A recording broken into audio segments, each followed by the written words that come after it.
Abdoul Sako, bonsoir. Bonsoir à vos co-chroniqueurs et à vos millions de téléspectateurs. Merci d'avoir accepté notre invitation. Je rappelle que vous êtes du Forum des forces vives du pays. Vous en êtes d'ailleurs le coordinateur. Alors, aujourd'hui, le FNDC a appelé à manifester. La manifestation a été interdite. Quel bilan, quel enseignement vous tirez de la journée d'aujourd'hui? Oh, en termes d'enseignement, s'il faut tirer, d'abord, nous sommes face à une situation qui constitue une image très dégradante pour le CNRD et pour son honneur, mais aussi son engagement de prise du pouvoir. Il vous souviendra quand le CNRD prenait le pouvoir, il a motivé sa prise du pouvoir par les confiscations des libertés par le régime dessus, mais aussi le fait que les droits sont bafoués et les principes démocratiques. Qu'au jour d'aujourd'hui, que nous nous trouvons dans une situation de chaos ou de non-dit par le fait d'interdiction de ces mêmes libertés qui sont venues, entre guillemets, dans leur discours de prise de pouvoir pour défendre. C'est dommage, c'est regrettant pour le pays, c'est regrettant pour la démocratie guinéenne, mais aussi une fois encore, ça suit totalement l'image du CNRD parce qu'ils sont là à faire dire. Mais est-ce que vous pouvez dire que malgré l'interdiction de l'appel à manifester, les actions qui se sont passées peuvent être qualifiées de réussites pour le FNDC? Non, voilà ce qu'il y a. Allez-y. Il n'y a pas de gagnant dans cette situation. Il n'y a que de perdants. D'abord le peuple, mais encore une fois, c'est l'image du CNRD qui est souillée totalement devant l'opinion nationale et internationale.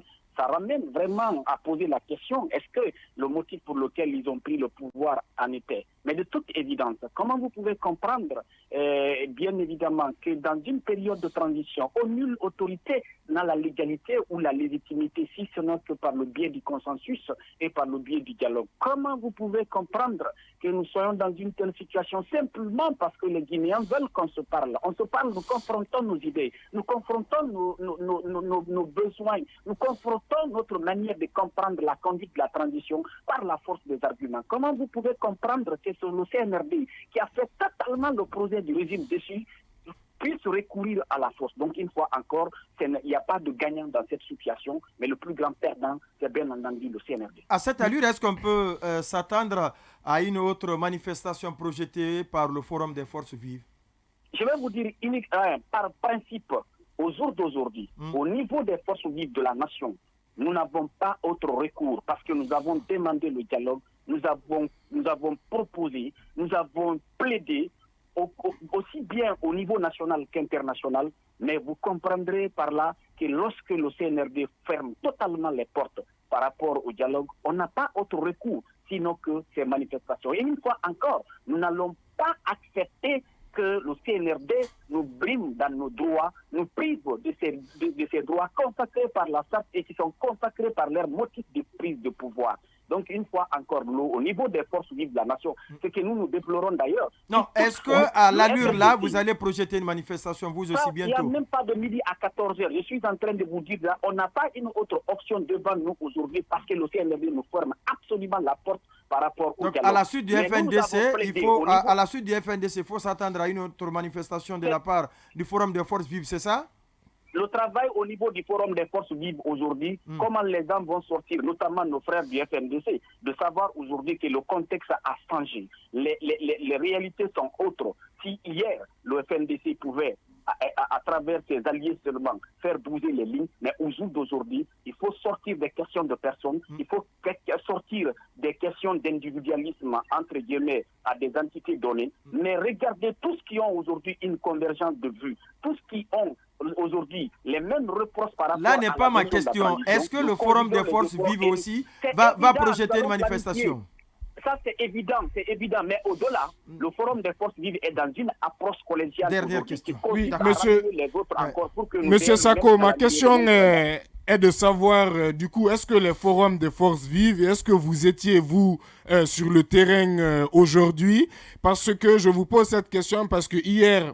Monsieur Saloum Cissé, secrétaire général du RPG, chez qui vous aviez fait une déclaration, a dit que ces militants ne participeraient pas finalement à la manifestation d'aujourd'hui. Donc apparemment, vous n'êtes pas sur la même longueur d'onde sur ce sujet. Donc est-ce que les forces vives, du coup, participent aujourd'hui et participeront à la manifestation du FNDC du 4 août. Les forces vives telles que je vous parle, je vous dis que le RPG est totalement partie prenante. D'ailleurs, leur déclaration... Non, je parle de la manifestation, pas des forces vives. S'il vous plaît, vous avez fait des commentaires avant de dire votre question. Il faut que je rétablisse un certain nombre de vérités. J'ai cette obligation morale. Le RPG, quand on a fait la réunion, c'est le RPG. On a analysé la situation. Nous nous sommes convaincus qu'au jour d'aujourd'hui, nous devrons forcément, parce que nous y sommes obligés, aller vers des agendas de manifestation. Par rapport à cela, nous nous sommes dit que nous partageons dans l'esprit les forces vives, y compris le CNRD, de toutes les actions de protestation qui seront organisées. Mais par contre, le RPG donc, avait émis les réserves de dire que c'est difficile pour eux d'aller sous une forme de remorquage du FNDC. Donc, une fois encore, nous allons projeter des manifestations, mais y compris, bien entendu, le RPD. Et aujourd'hui, je pense que la question de manifestation telle que l'itinéraire qui a été projeté n'a pas été... On a vu que les militaires ont décidé de brimer les droits. Donc, pour dire vrai, nous n'avons pas pu être sur le terrain. Mais ce n'est pas parce que nous ne partageons pas l'esprit, mais c'est parce que nous ne savions pas en réalité comment vous avez été empêché. Coordonne les actions sur le terrain. Abdoul Sako du Forum des Forces Vives. Le temps pour la technique de prendre rapidement Dora Aboubakar Koïta, qui est de la jeunesse CEDEAO de Guinée, une structure qui est membre du CNOX. Bonsoir Aboubakar et à toute l'équipe sur le plateau. Moi, c'est Mamadi Kandé. Vraiment, votre média fait la fierté à l'intérieur du pays, notamment à Farana. Pour preuve, nous jeunes en séjour dans la localité, vous suivons depuis Yerewalia, un village situé à 10 km de la ville de Farana. Donc à travers vous, M. Kandé, nous saluons tous les citoyens de...